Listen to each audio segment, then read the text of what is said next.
नमस्कार, आप देख रहे हैं द न्यूज बर्ड। मैं हूं आपके साथ भाविका। आइए नजर डालते हैं इस वक्त की खास खबरों पर। अनीता चौधरी हत्याकांड मामले में सीबीआई जांच के लिए पहुंची। मृतका के घर और ब्यूटी पार्लर में सीबीआई ने परिजनों से की पूछताछ। जोजरी नदी में बह रहे केमिकल युक्त पानी के खिलाफ नाराजगी जताते हुए क्षेत्रवासियों ने सौंपा ज्ञापन।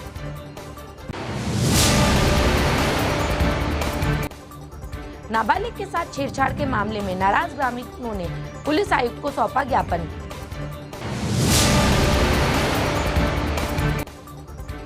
राजनीतिक दलों के प्रतिनिधियों की बैठक उप जिला निर्वाचन अधिकारी अतिरिक्त जिला कलेक्टर की अध्यक्षता में आयोजित हुई।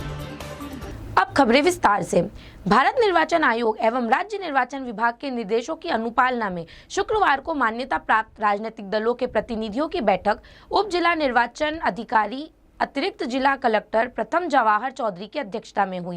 उप जिला निर्वाचन अधिकारी चौधरी ने बैठक में उपस्थित सभी राजनीतिक दलों के प्रतिनिधियों से भारत निर्वाचन आयोग के निर्देशानुसार बूथ लेवल अभिकर्ताओं की नियुक्ति कर उसकी अपडेट सूची उपलब्ध करवाने का आग्रह किया।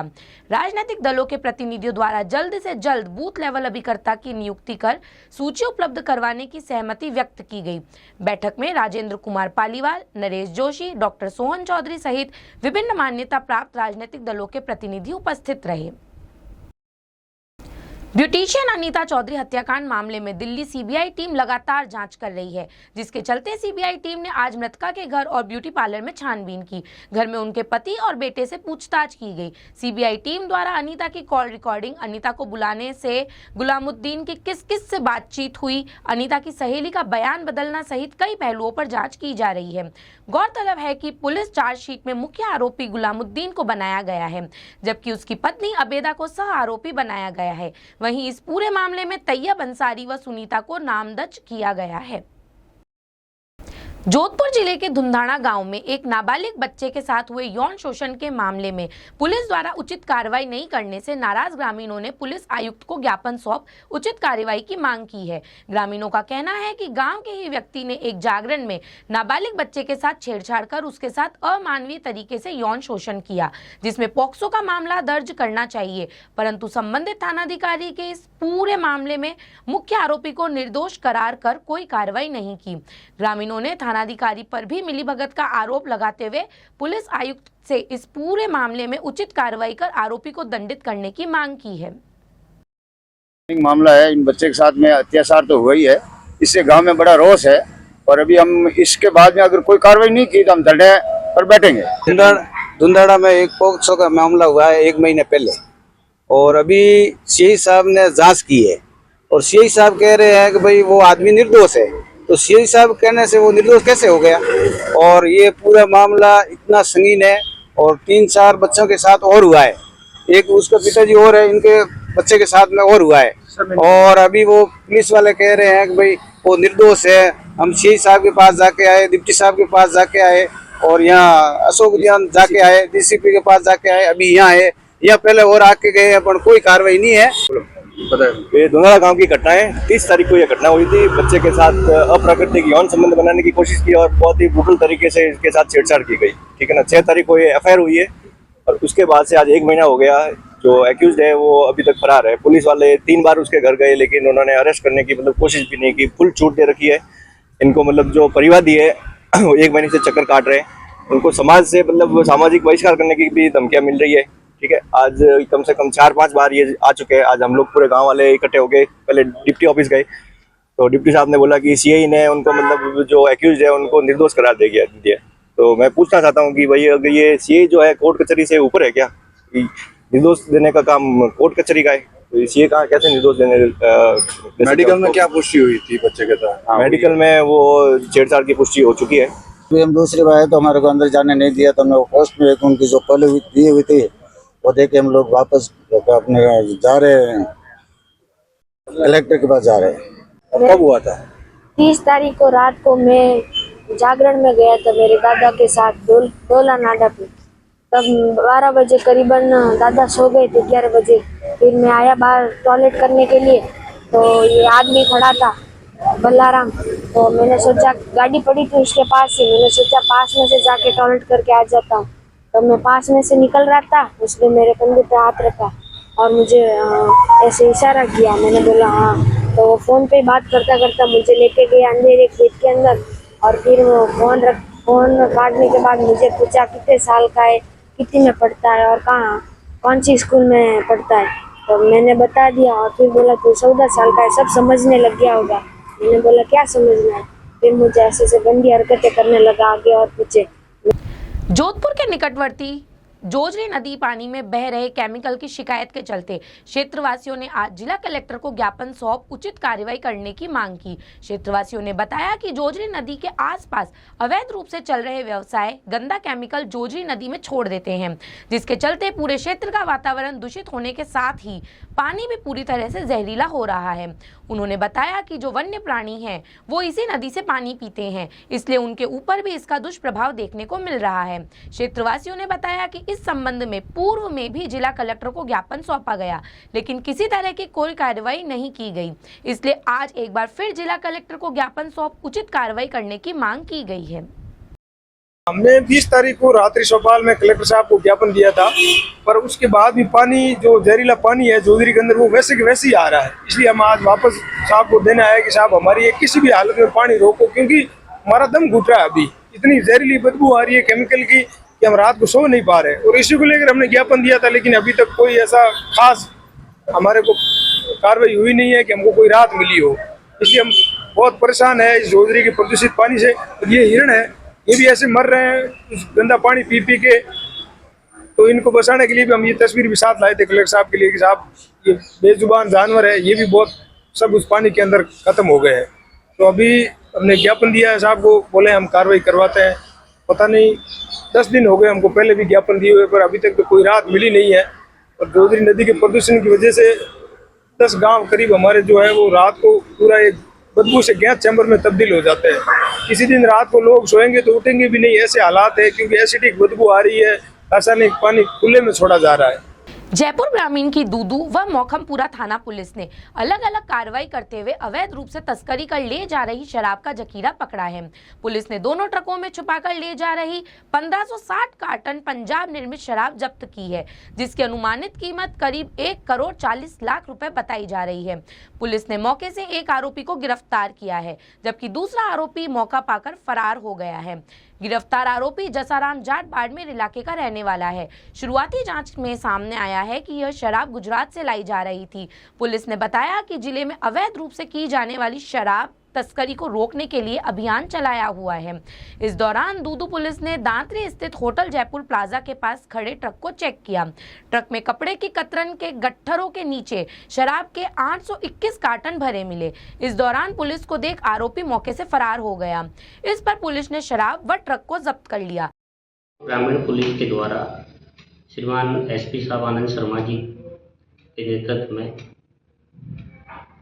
शराब के ट्रक होने की इत्तला प्राप्त होने पर कल रात को मौखमपुरा थाना और दूदू थाना की पुलिस के द्वारा 2 ट्रक एलपी जब्त किए गए, जिसमें 741 कार्टन एक ट्रक में, दूसरे ट्रक में 821 कार्टन शराब होने की इत्तला थी, जिसमें उतना माल जब्त किया गया। करीब 1563 कार्टन पुलिस के द्वारा जब्त किए गए, जिसकी बाजार कीमत करीब 1 करोड़ 55 लाख रुपए है।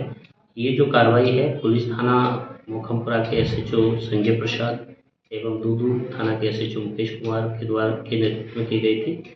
Supervision overall deputy SP Dudu के द्वारा किया गया था। और जो कार्रवाई में ट्रक मालिक कौन है, ट्रक कहाँ से माल भरा है और कंसाइन कौन है, कहाँ माल को लेके जा रहे थे, इस संबंध में प्रथम सूचना रिपोर्ट दर्ज करके अनुसंधान किया जा रहा है। यहाँ वक्त हो चला है ब्रेक का। ब्रेक के बाद भी खबरों का सिलसिला जारी रहेगा।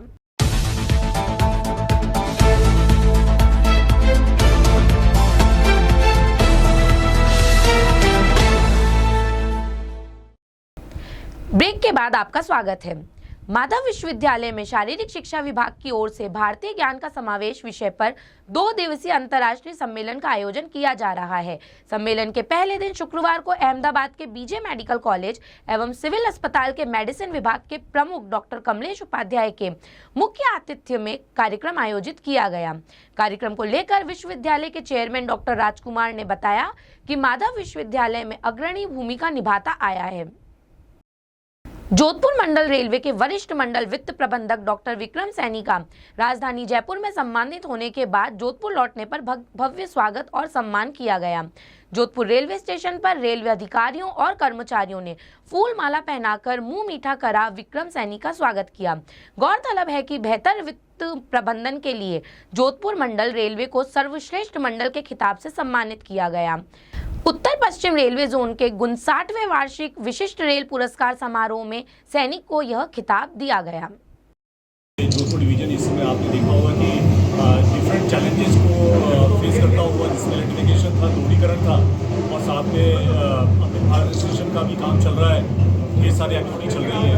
इन सभी चीज़ों को करते हुए और इतनी शील्ड लिया है, इसके लिए मैं पूरे जोधपुर मंडल के सभी कर्मचारियों को बहुत बहुत बधाई देता हूँ। इसमें जो सबसे खास बात ये है कि सेफ्टी शील्ड, अकाउंट्स की शील्ड, कमर्शियल की शील्ड हमें मिली है। साथ में एक रनर अप जो बेस्ट इफिशिएंसी शील्ड है वो मिला है हमें। तो ये सारा कुछ दिखा रहा है कि हमारे स्टाफ जो दिन और रात ट्रैक, कोच और पैसेंजर एमिनिटी चीज़ों को देख रहे हैं, समझ रहे हैं और ग्राहकों को पूरी संतुष्टि दे रहे हैं, तो इससे बहुत बड़ी उपलब्धि है।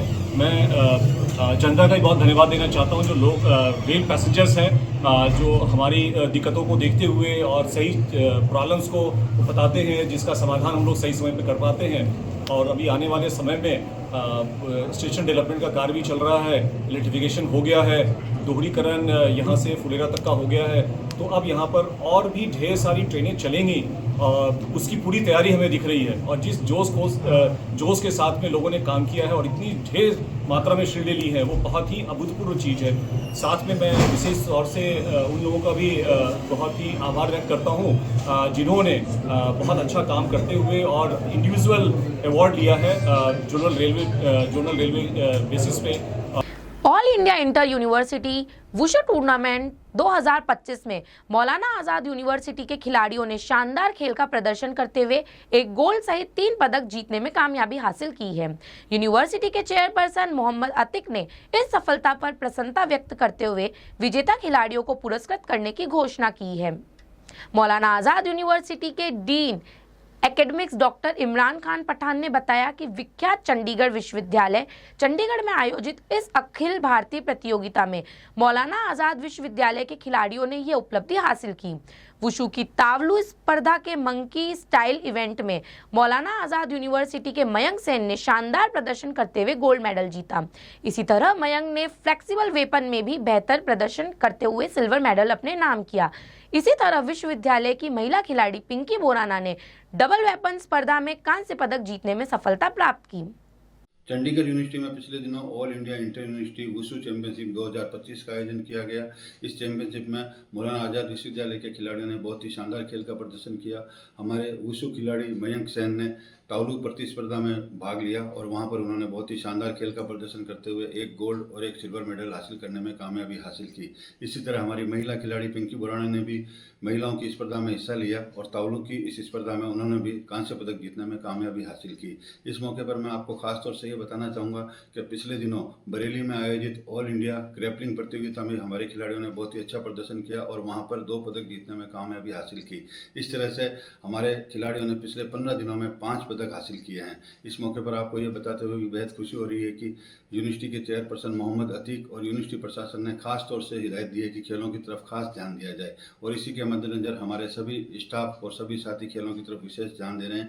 ये पिछले 15 दिनों के अंदर 5 पदक जीतना उन्हीं प्रयासों का एक परिणाम है। हमें उम्मीद है कि आने वाले समय में हमारे खिलाड़ी और बीएसएफ अंकुर प्ले स्कूल ने अपने स्थापना के 11 गौरवशाली वर्ष पूर्ण होने के उपलक्ष्य में वार्षिक दिवस का भव्य आयोजन किया। इस वर्ष का विषय उड़ान था। जो बच्चों के सपनों और आकांक्षाओं को पंख देने का प्रतीक है।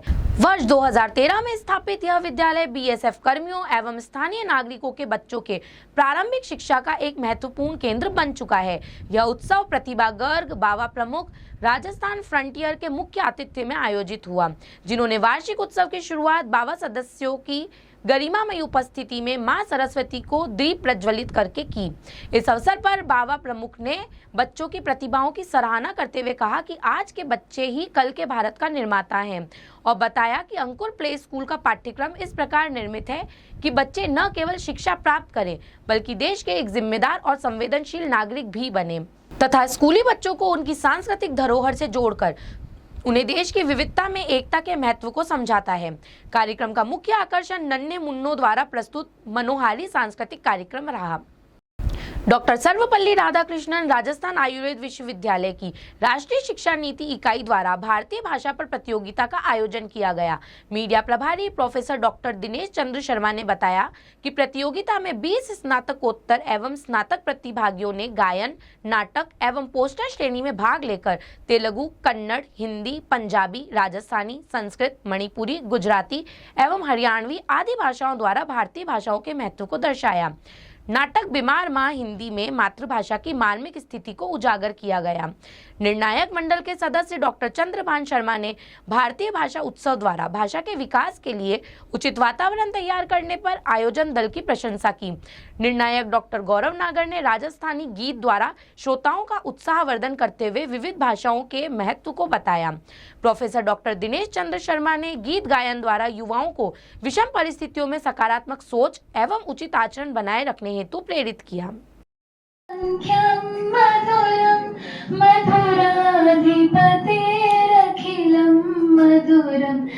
भारत को विशेष बनाता है। भारतीय भाषा उत्सव 21 फरवरी को मनाया जाता है। इस दिवस का उद्देश्य भारत की विविध भाषा एवं संस्कृति को संरक्षित करना एवं बढ़ावा देना है। अंत में हम यही कहना चाहते हैं कि अनेकता में एकता है। दूसरा पोस्टर हमारी यूनिटी इन डाइवर्सिटी को दर्शाता है, जहाँ पे हमारे इंडिया में अलग अलग फेस्टिवल्स, अलग अलग रिलीजन्स, अलग अलग जो भी हिंदू, मुस्लिम, ये सभी चीज़ों को दर्शाता है। अलग अलग वहाँ पे नृत्य होते हैं, उनको दर्शाता है। अलग अलग त्योहार वगैरह को दर्शाता है। फिर तीसरा है लिंग्विस्टिक बैरियर्स, जो कि बहुत बड़ी प्रॉब्लम है। हमारे लैंग्वेज को कम्युनिकेट नहीं कर पाते, लोगों के बीच में नहीं जा पाते। लक्ष्मणगढ़ शहर में बीती रात चोरों ने 4 दुकानों को अपना निशाना बनाने का प्रयास किया, किंतु 2 में शटर के ताले नहीं टूटने की वजह से चोर वारदात को अंजाम नहीं दे सके। वहीं जानकारी के अनुसार शहर के चौपड़ बाजार में स्थित 2 दुकानों के शटर चोरों ने तोड़कर दुकानों में चोरी की वारदात को अंजाम दिया।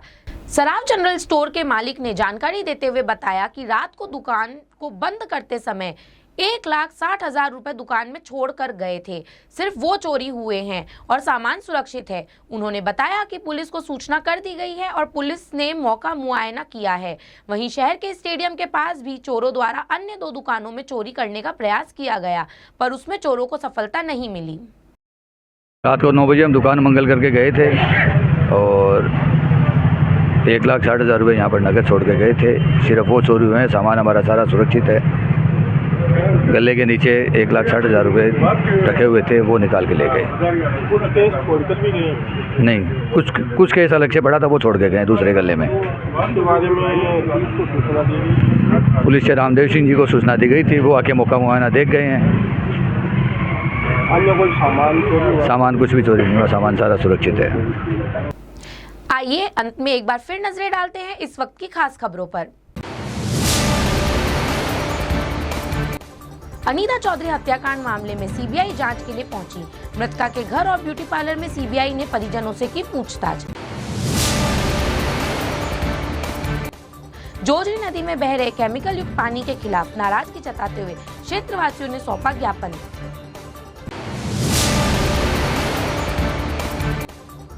नाबालिग के साथ छेड़छाड़ के मामले में नाराज ग्रामीणों ने पुलिस आयुक्त को सौंपा ज्ञापन।